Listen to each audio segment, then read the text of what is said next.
साथियों नमस्कार, मैं वीरेंद्र राठी आपके साथ। साथियों, हरियाणा प्रदेश के अंदर भी लोकसभा चुनाव को लेकर के नामांकन प्रक्रिया शुरू हो चुकी है। 10 लोकसभा सीटें हरियाणा के अंदर हैं। बड़ी बड़ी पार्टियों के नेता भी अपने नामांकन जमा करवाने के लिए तैयार हैं। बड़ी राष्ट्रीय पार्टियों की दोनों की टिकटें घोषित हो चुकी हैं, चाहे भाजपा हो चाहे कांग्रेस हो। जननायक जनता पार्टी ने भी अपनी 10 की 10 सीटें घोषित कर दी हैं। इनेलो ने कुछ सीटों की घोषणा कर दी है और जो सीटें बची हैं उनके ऊपर किसी को 1-2 सीट पर समर्थन देने का भी उन्होंने ऐलान किया है। साथियों, सिरसा भी आज हरियाणा प्रदेश की हॉट सीटों में गिनी जाने लगी है और चर्चाएं बार बार ऐसी आ रही हैं कि सिरसा के ऊपर जो है वो कड़ा मुकाबला अब की बार होने जा रहा है। अशोक तंवर जी जो पिछला चुनाव कांग्रेस पार्टी के निशान पर लोकसभा का वहाँ से लड़े थे, बीच में वो आम आदमी पार्टी में भी रहे, लेकिन आज भारतीय जनता पार्टी में शामिल होकर के बतौर प्रत्याशी भाजपा के निशान पे चुनाव लड़ रहे हैं। भाजपा की जो पिछले चुनाव में वहाँ से सांसद थी सुनीता दुग्गल जी, भारतीय जनता पार्टी ने उनसे ज़्यादा भरोसा अशोक तंवर जी के ऊपर दिखाने का काम किया। अगर अब तक के चुनाव के प्रचार को देखें तो अशोक तंवर जी अकेले ही मैदान में थे। कांग्रेस पार्टी की टिकट थोड़ी सी लेट डिक्लेयर हुई है। कई जगह पर अशोक तंवर जी का विरोध भी हमें देखने को मिला है। सोशल मीडिया के ऊपर जो वीडियो चलते रहते हैं, लेकिन ये तो चुनावी खेल है। इस प्रकार के नौटंकी ड्रामे स्वाभाविक है, चुनाव में चलते रहते हैं। और दूसरी तरफ से कांग्रेस पार्टी ने वहाँ की पूर्व सांसद, जिनके पिताजी भी सिरसा से मेंबर पार्लियामेंट रहे, चौधरी दलबीर सिंह जी, उनकी बेटी कुमारी शैलजा जी अम्बाड़ा को छोड़ करके सिरसा से अब की बार चुनाव मैदान में उतरी हैं। दोनों ही प्रत्याशी मजबूत हैं। दोनों ही पार्टियां अपनी अपनी जीत का दावा कर रही हैं।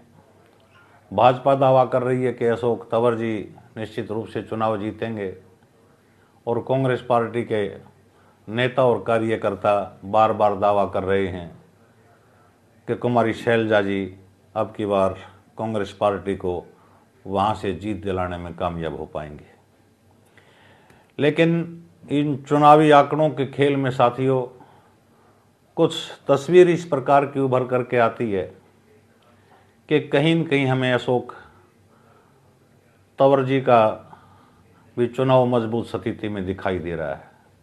भले ही उनका विरोध 1-2 जगह पे हुआ है।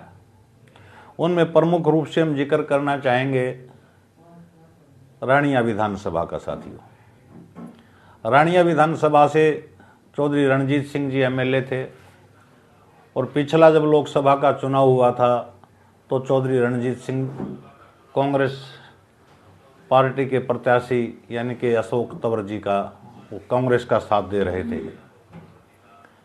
लेकिन उनको विधायक का टिकट नहीं मिला तो आगे जाकर के उन्होंने निर्दलीय प्रत्याशी के रूप में वो वहाँ से चुनाव जीते।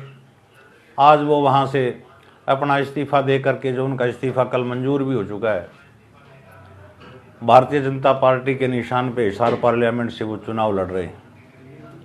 तो एक तरह से भारतीय जनता पार्टी के प्रत्याशी को आज वहां से रणजीत सिंह जी का भी साथ मिलता दिखाई दे रहा है। और रानिया के अंदर जो दूसरा गुट साथियों था वो गोविंद कांडा का गुट था, क्योंकि गोविंद कांडा का और चौधरी रणजीत सिंह का आमना सामना रानिया के अंदर एमएलए के लिए होता रहा है। और गोविंद कांडा जी भी पिछली बार अपनी एक उनकी अलग पार्टी थी, उससे चुनाव लड़ रहे थे, तो वो भी कहीं न कहीं पिछले चुनाव में ना किसी पार्टी के भाजपा की तरफ उनका रुझान था और ना ही कांग्रेस की तरफ था। लेकिन अब की बार गोविंद कांडा जी भी भारतीय जनता पार्टी को ज्वाइन करके उनका समर्थन कर रहे हैं। तो एक तरह से रानिया विधानसभा क्षेत्र से चौधरी रणजीत सिंह जी और गोविंद कांडा जी दो मजबूत नेताओं का साथ आप मान करके चलिए भाजपा को मिल रहा है। उसमें आप प्रत्याशी को मत देखिएगा कि प्रत्याशी कौन था। प्रत्याशी का जिक्र आएगा तो हम आगे चल करके बिंदुवार इस चीज़ का भी जिक्र करेंगे कि 7 बिंदु हमें आज ऐसे दिखाई दे रहे हैं जिनके कारण अशोक तंवर जी को वहाँ पे या भारतीय जनता पार्टी को वहाँ पे मजबूती मिलती हमें दिखाई दे रही है, जिनमें प्रमुख रूप से हमने रानिया का अभी तक आपको बताया कि रणजीत चौटाला जी का साथ भी आज अशोक तंवर जी की तरफ है या भाजपा की तरफ है, बात एक ही है। और इसी प्रकार का साथ गोविंद कांडा का भी भाजपा प्रत्याशी की तरफ है। तीसरे साथियों, सिरसा लोकसभा से गोविंद कांडा जी के भाई हैं गोपाल कांडा जी, जिन्होंने एक अपनी पार्टी बना रखी है, लेकिन देर सवेर संकेत ये आ रहे हैं कि वो भाजपा के अंदर ही उसके विलय की घोषणा करेंगे। उनका साथ भी सीधी सी बात आज भारतीय जनता पार्टी के प्रत्याशी की तरफ है। और सिरसा विधानसभा से भले ही कम वोटों के मार्जिन से गोपाल कांडा जी चुनाव जीते थे, सिरसा विधानसभा से जब सीटिंग एमएलए का साथ भी आज अशोक तंवर जी को मिल रहा है तो अप्रत्यक्ष रूप से कहीं न कहीं भारतीय जनता पार्टी से अलग वोट बैंक गोपाल कांडा जी का भी है और वो सीधा सा इशारा भाजपा के प्रत्याशी अशोक तंवर की तरफ करते दिखाई दे रहे हैं। चौथा जो कारण साथियों हम मानते हैं कि ऐलनाबाद एक विधानसभा क्षेत्र सिरसा के अंदर पड़ता है, जहाँ से पीछे जो उपचुनाव हुआ था उसमें अभय सिंह चौटाला जी के खिलाफ गोविंद कांडा जी ने चुनाव लड़ा था और बड़ा ही टफ इलेक्शन वो रहा था। उस टफ इलेक्शन में जीते अभय सिंह चौटाला जी थे, लेकिन अच्छी खासी वोट पाने में भाजपा वहाँ कामयाब हो पाई थी। ऐलनाबाद की तरफ से भी जो मजबूती का पलड़ा लग रहा है, अगर वहाँ हम इतिहास में जाकर के देखेंगे बाई इलेक्शन में, तो कांग्रेस पार्टी के प्रत्याशी की तो साथियों वहाँ शायद जमानती जब्त हो गई थी। तो ऐलनाबाद में भी दोनों पार्टियों के बीच में सीधा मुकाबला है, कुमारी शैलजा जी हैं और अशोक तंवर जी के बीच में है। साथियों फिर एक नाम आता है मीनू बेनीवाल जी का, जो पीछे चुनाव में जननायक जनता पार्टी के दुष्यंत चौटाला जी का साथ दे रहे थे। आज उन्होंने भी भारतीय जनता पार्टी को ज्वाइन किया है और वो चाह रहे हैं कि ऐलनाबाद से भाजपा की तरफ से मैं आगामी विधानसभा चुनाव लड़ूं। तो ऐलनाबाद से भारतीय जनता पार्टी का अपना जो कोर वोटर था, जो गोविंद कांडा के जो पिछले चुनाव में अच्छी खासी वोट लेकर के उन्होंने ये दर्शाया भी कि हमारे पास वोट बैंक है, और आज मीनू बेनीवाल जी का भाजपा में साथ आना, तो कहीं न कहीं तो साथियों अशोक तंवर जी को या भाजपा को मजबूत स्थिति में वो ले ही जाएंगे। एक पांचवा जो कारण मैं मानते बिंदु मान करके चल रहा हूँ साथियों, वो बिंदु स्वयं अशोक तंवर भी है, क्योंकि अशोक तंवर जी सिरसा से पहले 7 सांसद रह भी चुके हैं और हार भी चुके हैं। पिछले चुनाव उन्होंने कांग्रेस पार्टी से लड़े और जब कांग्रेस पार्टी से साथियों उन्होंने चुनाव लड़े, प्रदेश के कांग्रेस के वो प्रदेश अध्यक्ष भी रहे। बड़े सम्मान का पद होता है प्रदेश अध्यक्ष किसी भी पार्टी का बनना,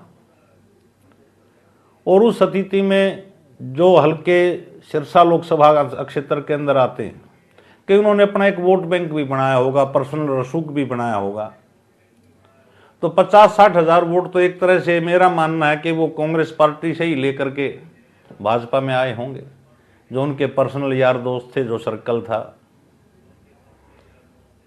मेजोरिटी में रह गया होगा कांग्रेस का वोट बैंक वहाँ पे, लेकिन ये भाजपा में आए हैं तो 3 चुनाव ये वहाँ से लड़ चुके हैं, तो कुछ तो आदमियों को साथ ही लेकर के आए, क्योंकि पिछले चुनाव तो इन्होंने कांग्रेस पार्टी से ही साथी वहाँ से लड़े थे।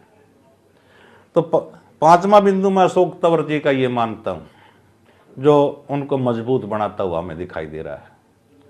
और छठा जो मैं बिंदु मानता हूँ साथियों, मानता हूँ डेरा सच्चा सौदा के जो संत राम रहीम जिनको बोला जाता है। जब जब चुनाव आता है तो पीछे तो पैरोल पे आते रही हैं, लेकिन अब जो है कुछ बंदिशें उनके ऊपर कोर्ट द्वारा लगी थी शायद, अब की बार तो वो नहीं आए हैं, लेकिन उनके अनुयायी बहुत हैं साथियों।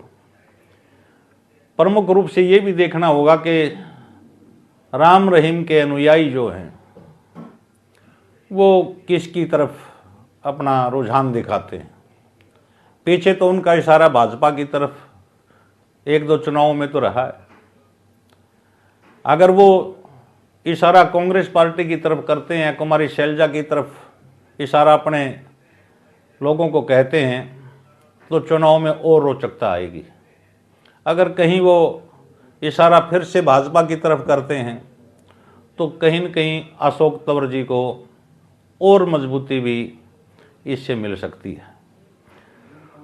और जो प्रमुख कारण साथियों, 6 बिंदुओं के ऊपर, 6 टॉपिक के ऊपर हमने चर्चा की कि जिनके कारण अशोक तंवर जी को वहाँ कमज़ोर प्रत्याशी नहीं मान करके किसी ने चलना चाहिए। कुमारी शैलजा की मैं मानता हूँ बहुत अच्छी नेता हैं, सेंटर पे पकड़ है, सेंटर में मंत्री भी रही हैं, सिरसा से भी सांसद रही, अम्बाड़ा से भी सांसद रही, पीछे चुनाव हार गई। और सोनिया गांधी, राहुल गांधी और प्रियंका गांधी जी की जो गुड लिस्ट है उनके अंदर उसका नाम होता है। वो तो बल्कि सोनिया जी के इतनी करीब रही हैं कि एक बार जब वो मेंबर पार्लियामेंट होती थी तो सोनिया जी भी मेंबर पार्लियामेंट थी, और बीच सेशन के सोनिया जी की तबीयत खराब हो गई थी, तो वही उनको साथ लेकर के हॉस्पिटल में चेकअप तक में वो साथ थी और घर छोड़ने वो स्वयं गई थी। काफ़ी गहरा नाता शैलजा जी का सोनिया जी से और राजीव जी के परिवार से रहा है।